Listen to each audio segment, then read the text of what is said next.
Zgjedhjet lokale në Maqedoninë e Veriut ishin konkurruese të qeta dhe të mirë organizuara, por të prekura negativisht nga mangësitë ligjore dhe polarizimi politik. Misioni vëzhgues i ODIHR-s ka konstatuar në raportin fillestar se borxhllëqet ligjore sjellin mangësi edhe në mbikëqyrjen e financimit të fushatës, kurse janë raportuar edhe blerje votash, presione dhe friksime. Perceptimi për nivelin e korrupsionit mbetet i lartë.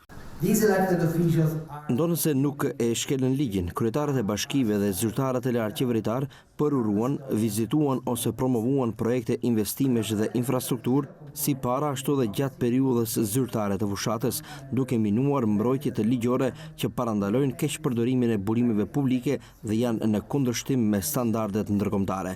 Raportet për presion të dyshuar mbi punonjësit e sektorit publik dhe friksimin e votuesve dhe kandidatëve të opozitës, si dhe blerjen e votave nga partitë politike ishin gjithashtu shqetësuese. Dita e zgjedhjeve ishte përgjithsisht e qetë, megjithse u vunë re disa mangësi në procedurat të tilla si votimi në grup dhe ndërhyrja e panevojshme nga përfaqësuesit e kandidatëve.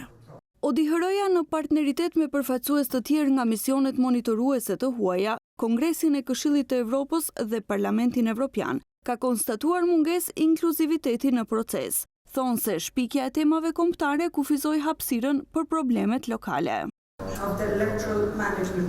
Numri i ulët i kandidateve gra për kryetaren e bashkie dhe mungesa e qasjes për votuesit me aftësi të kufizuara dhe të moshuarit mbeten shqetësime serioze.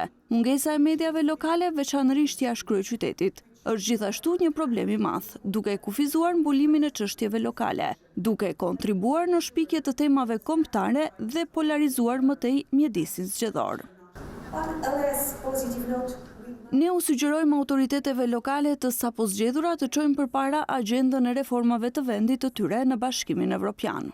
Monitoruesit e huaj thonë se vendi ka avancuar në raport me disa vende të Bashkimit Evropian në përdorimin e pajisjeve biometrike për votim, por kanë vërejtur edhe pengesa në zbatimin e tyre.